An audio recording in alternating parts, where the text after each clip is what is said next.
Kan? Kalau macam tu tak apalah, tak boleh pukul kepala, mari kita pukul perut dia. Nak pukul perut dia malaikat tu pun jangan. Kenapa pula? Sebab dia ni rajin puasa sunat. Dah habis puasa bulan Ramadan, sambung puasa sunat Syawal. InsyaAllah tahun ini masjid dah jalankan kempen. Kita akan mula puasa pada hari raya kedua. Salah senyap pula. Oh, tak ada harapan ni.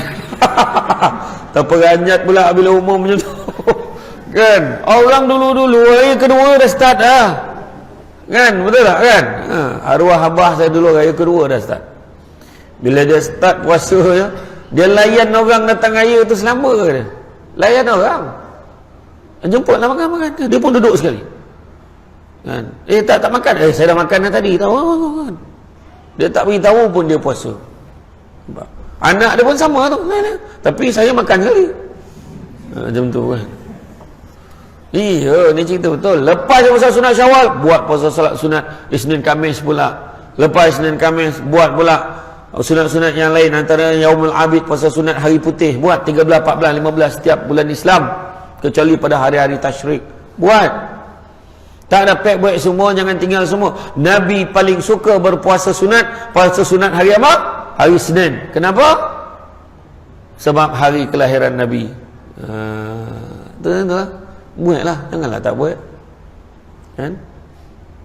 Ni ceritanya adalah untuk bekalan. Kalau macam tu tak boleh pukul kepala, tak boleh pukul perut, mari kita pukul kaki dia.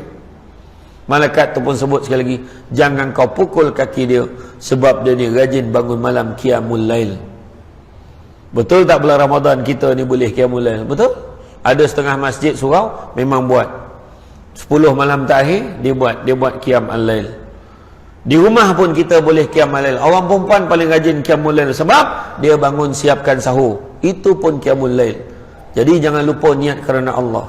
Tapi kalau memakak, mengamuk dengan kuali tu, marah laki tak bangun, tak ada guna kau masak. Ni cerita betul. Bangun tu niat kerana Allah. Ya Allah, aku bangun siapkan sahur ni Allah, supaya suamiku, anak-anakku dapat beribadah dengan baik. Aku niatkan kerana-Mu ya Allah. Pahala ibadah. Bangun malam beribadah kepada Allah. Qiyamul lail ni maksudnya bangun malam. Tapi kalau bangun malam koncing tidur balik tak pakai. Kau fikir kau punya koncingnya, oh bangun malam dah, lepas tu tidur, tu tak pakai. Mesti bangun beribadah kepada Allah. Jadi kalau kita teruskan, dah biasa bangun pagi, cuba tengok. Cuba kalau pagi. Tapi Ustaz kan malam raya tu dah tak boleh dah bangun pagi macam bulan Ramadan. Kenapa? Sebab kau membuta lambek. Sebab malam raya masa tu lah kau nak belasah meracun. Masa tu lah kau nak bakar lomang sampai ke pagi. Dan yang paling best malam tu lah kau nak pergi ke Menara Condong, Teluk Intan. Masa tu lah kau pergi ke Pasar Lamak, kau nak tengok barang-barang yang dilamakkan. Malam ni cepat-cepat tuan, mari rapat. Hari ni minyak wangi ni saya mau offer dengan tuan-tuan dan puan-puan sekalian. Biasa harganya RM500, malam ni bukan 500, 300 pun bukan tuan-tuan. Mari tuan-tuan, kita makin rapat. 300 bukan, 100 pun bukan tuan-tuan. Mari tuan-tuan. 100 pun bukan. Orang semua dah ramai dah. Berapa harga dia ni? 100 pun bukan, 50 pun bukan tuan-tuan. Gila betul berapa harga dia ni? RM50 pun bukan, RM10 pun bukan tuan-tuan. RM10 pun bukan tuan-tuan, RM5 pun bukan. Dia ni main ke apa? RM5 pun bukan tuan-tuan, RM1 pun bukan tuan-tuan. Tapi hari ni 50 sen. 50 sen pun bukan tuan-tuan. Dia ni betul nak jual ke tidak? Maka dengan ini saya umumkan saya jual harganya 1 sen saja tuan-tuan, dengan syarat mesti duit 1 sen sekeping. Semua dah rabur macam mana pula nak cari. Contohlah, semua nak pergi pasar Lamak tu. Malam ni kuih ni tuan-tuan 10 bekas RM5. La ilaha illallah, dia nak habiskan malam tu. Seluar jin ni tuan-tuan, beli seluar jin 5 dapat telekung 5. La ilaha illallah, macam mana tu? Punya dia nak licin dengan stok kan. Dan punya nak tunggu tu, nak dapat harga macam tu biasanya pukul berapa? Pukul berapa? 12. Haji tak pernah pergi Teluk Intan apa? Aduhai. Pasal Lamak tak ada pukul 12, dia offer macam tu. Dia dah nak tutup pukul apa? Pukul 4-5 pagi biasanya. Nak tengok orang pergilah pasar Lambak tu. Kalau nak tengok orang yang kat masjid ni bukan orang kat sana, orang ni kat sana sampai jam lah kan. Punya ramainya orang, tapi dekat masjid tak ramai orang. Malam tu bertakbir. Ada ke bertakbir rumah ke rumah sini? Sini tak ada buat lah. Ada ke tak ada? Tak ada. Ada yang ada yang tak ada. Korang ni lain kampung ke apa? Kan? Tak adalah. Kalau buat, ada orang tu buat takbir rumah ke rumah kan. Dulu ada rumah takbir rumah tu takbir satu rumah last sekali rumah imam pukul 3-4 pagi. Sekarang tak ada, dia dah pecah-pecah grup tapi bertakbir. Tapi disebabkan masih risau dengan Omicron ni, banyak yang tangguh dulu takbir rumah ke rumah ni, nanti dulu. Tak apalah. Bila dia bangun lambat, bila dia tidur lambat, maka macam mana dia nak bangun malam lagi? Itulah cerita dia. Jadi makna kata jangan kita lupa kan? Teruskanlah beribadah, teruskanlah mana yang kita boleh teruskan kepada bulan-bulan lain, kita buatlah kan? Sahur puasa sunat dengan sahur puasa wajib ni berbeza kan. Kita tengoklah mari pertama muka masing-masing bila sahur, ya Allah,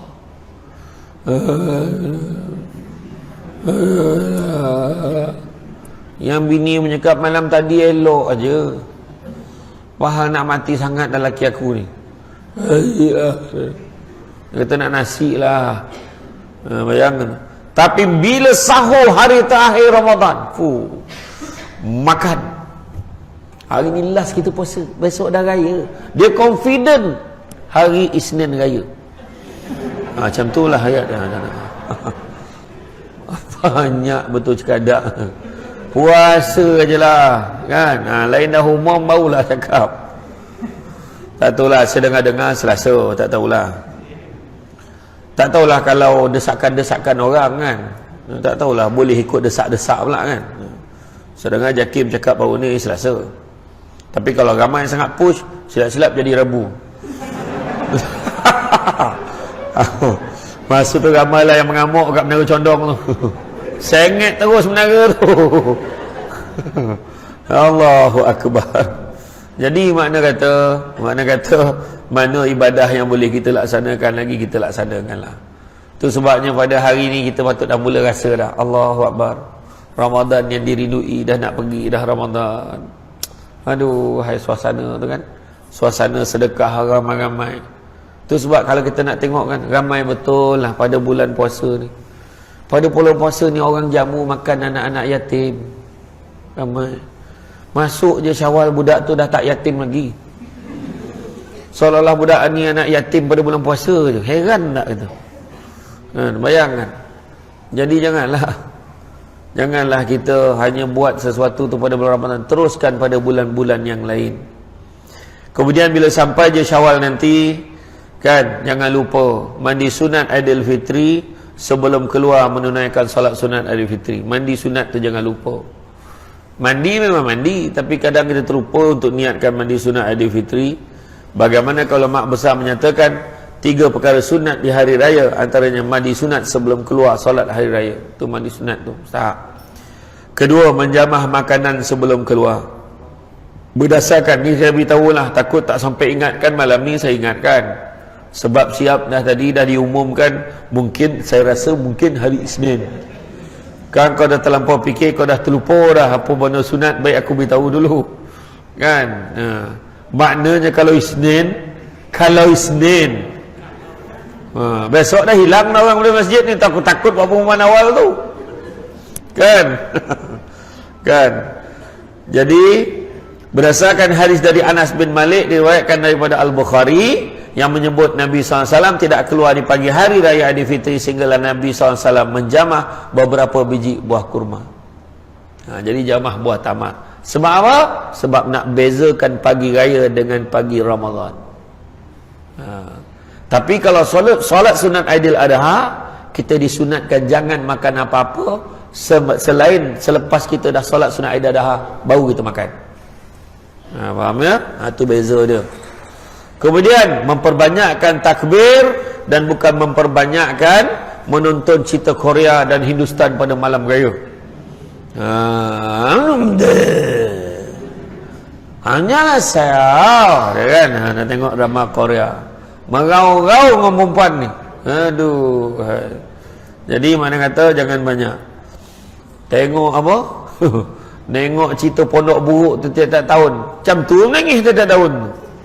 Kesian betul lah kau tengok Hozah Nawi tu dah.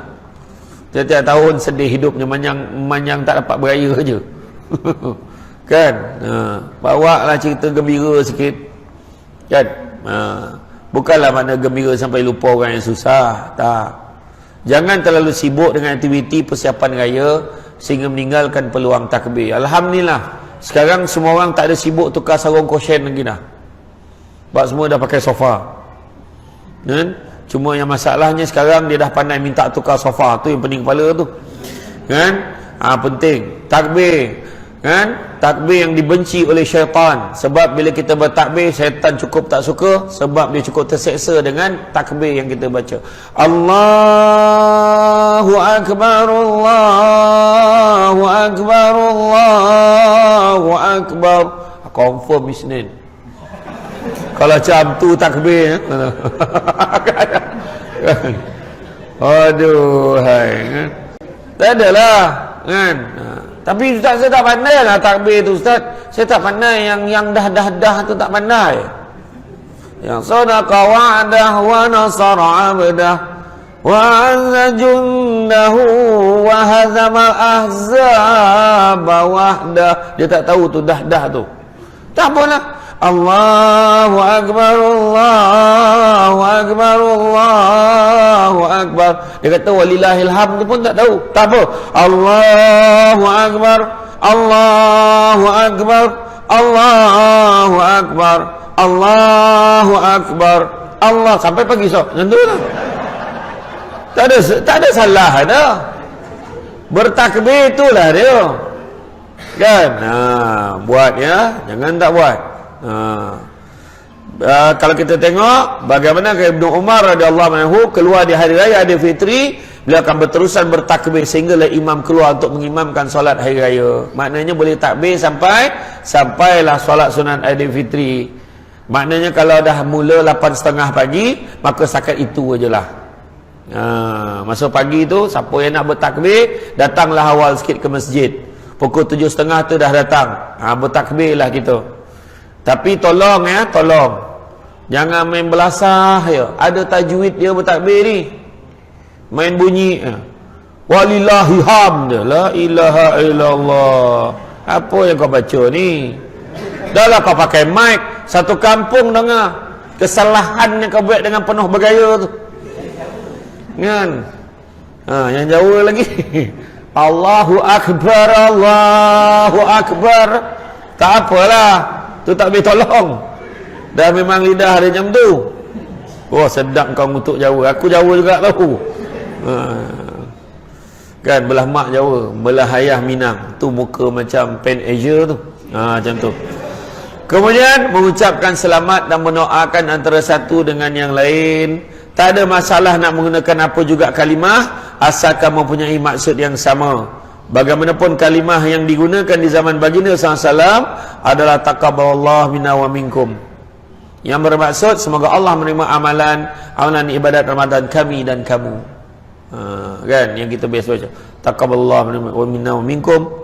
Lepas tu kita jawab minna minkum taqabbal ya karim. Kan? Jadi bolehlah ucapkan. Disebut dalam sebuah riwayat artinya berkata wasilah aku bertemu Rasulullah SAW pada hari raya, aku katakan pada baginda taqabbalallahu minna wa minka. Baginda menjawab ya taqabbalallahu minna wa minka, berdasarkan hadis riwayat Al-Baihaqi. Kemudian yang kelimanya berpakai pakaian yang terbaik yang kita ada. Walaupun demikian perlulah ikut kemampuan dan tidak ada pembaziran dibenarkan. Tompah baju sampai 20 nak pakai bila?